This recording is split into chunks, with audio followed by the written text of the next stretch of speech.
तो बहुत बहुत स्वागत है आपका। बात रियल मैड्रिड को लेकर, बात जिनेदिन जिदान को लेकर। आपको पता है हमने आपको खबर दी थी कि कैसे जो है उन्होंने एक साल रहते हुए अपने कॉन्ट्रैक्ट को जो है ये कहते हुए मना कर दिया कि अब मैं अगले एक साल के लिए अब इस जिम्मेदारी को नहीं संभाल सकता हूं।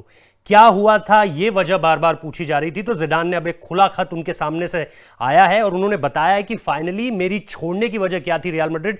हम सबको ये पता था कि यार कितने अच्छे रिश्ते चल रहे थे, किस तरह से चीजें थी, चाहे क्लब के साथ जिनेदिन जिदान के रिश्ते हों, चाहे प्लेयर्स के साथ जीजू के रिश्ते हों, क्योंकि हमने मॉड्रिच से सुना, हमने टोनी क्रूज से सुना, हमने करीम बेंजेमा से सुना कि कैसे उनके जाने से उन्होंने कहा कि जी अब रियल मैड्रिड में वो सारी चीजें ना वैसी नहीं रह गई हैं जैसे जिदान के रहते वक्त थी। तो अब जो सबसे पहले मैं आपको ये बताऊं कि खुले खत में जिदान ने क्या लिखा है और उन्होंने किन बातों को सामने लाया है। सबसे जो पहला सवाल उन्होंने उठाया है वो रियल मैड्रिड के जो प्रेसिडेंट है फ्लोरेंटिनो पेरेज, उनके ऊपर ये सवाल उठाए गए हैं और उन्होंने कहा है कि जी मेरे ऊपर रियल मैड्रिड को अब भरोसा नहीं था। तो ये अपने आप में चौंकाने वाली खबर है। वो शख्स जो आपको ला लीगा खिताब दिला देता है, वो शख्स जो आपको 3 बार लगातार चैंपियंस लीग को जिताकर दे देता है आपको, उस शख्स के ऊपर आपको भरोसा नहीं है। वो खिलाड़ी जो जब खिलाड़ी रहते हुए अगर आप 2001 से 2006 तक देखें तो अमेजिंग रिकॉर्ड, फॉलोइंग ईयर ही उन्होंने आपको डोमेस्टिक भी दिला दिया, आपको चैंपियंस लीग भी दिला दी थी। और उसके बाद उन्होंने खुद अपनी चिट्ठी में लिखा है कि भाई इस शताब्दी की शुरुआत से जब से मैंने ये सफेद जर्सी पहनी थी रियल मैड्रिड के लिए, मेरा दिल इसी क्लब के लिए धड़कता था। मैं लगातार इसके लिए बेहतर करना चाहता था। एज अ प्लेयर भी मैंने यही चाहा है और एज अ मैनेजर भी मैंने यही चाहा है। कोच, खिलाड़ियों के साथ रिश्तों को बेहतर बनाना, रियल मैड्रिड को आगे बढ़ाना, यही उन्होंने चाहा।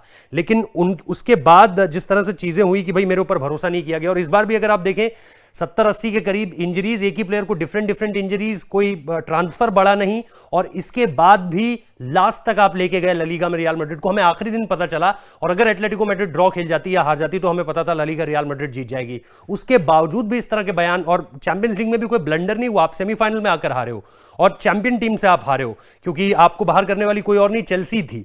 तो इन सारी चीजों के बीच अब जो बयान सामने निकल कर आया वो मैं आपको उसकी छोटी सी एक जो ग्लिम्स है उसको आपको दे देता हूं। Dear Real Madrid fans, more for than 20 years from the first day I arrived in Madrid and wore the white shirt, you have shown me your love. I wanted to write this letter to say goodbye to you and explain my decision to leave the coaching job. इसके बाद उन्होंने कहा कि 2018 में तो मेरे जाने की वजह साफ थी कि 2018 में भाई मैं इसलिए गया था क्योंकि मुझे लग रहा था अब नई अप्रोच चाहिए, नई चीजें चाहिए रियल मैड्रिड को आगे बढ़ाने के लिए। लेकिन मैं अब इसलिए जा रहा हूं क्योंकि मेरे ऊपर अब भरोसा नहीं है। तो ये बिल्कुल एकदम दिल तोड़ने वाली चीजें हैं। अब इसके बाद एक बड़ा सवाल ये उठता है कि भाई रियल मैड्रिड किसको देख रहा है। तो पहले मैक्स का नाम बहुत सामने निकल कर आ रहा था, ये भी कहा जा रहा था कि भाई जीजू ही रहेंगे यहाँ पर। राहुल के बारे में बहुत ज्यादा बोला जा रहा था, जो अगेन रियल मैड्रिड लेजेंड है और काफी लंबे समय तक खेले हैं, 7 नंबर जर्सी वही पहनते थे रोनाल्डो से पहले।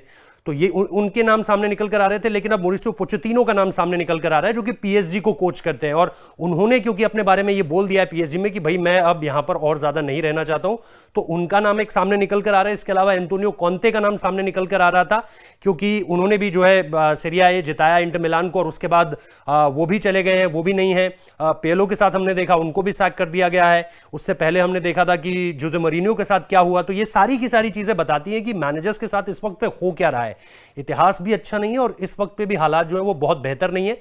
लेकिन फिर हम उम्मीद ये रखेंगे कि भाई जीजू के साथ बेहतर हो। हमें ऐसा भी सुनने में आया कि वो फ्रांस की टीम को कोच करना चाहते हैं, लेकिन वहां पर अभी हम जिस तरह से देख रहे हैं कि भाई फिलहाल एक बड़ा असाइनमेंट है। अगर आप डिडियर डिशॉम्स का करियर देखें इस वक्त पे, तो वो बहुत अच्छा लीड कर रहे हैं। प्लस यूरो को वो, और यूरो तक तो उनके पास मुझे ऐसा लगता है कि चीजें जो है उनके खिलाफ नहीं जाएंगी। यूरो के बाद शायद हम देख सकते हैं कि फ्रांस उस टीम को लीड करे या फिर कहीं और जाए। यहां पर यह फाइनल खबर हो चुकी है कि रियल मैड्रिड के ऊपर भरोसा नहीं था जीजू को, और इसी वजह से उन्होंने एक साल रहते हुए इस पद से इस्तीफा दे दिया, और यही उसकी बड़ी वजह थी। बहुत बहुत शुक्रिया इस वीडियो को देखने के लिए।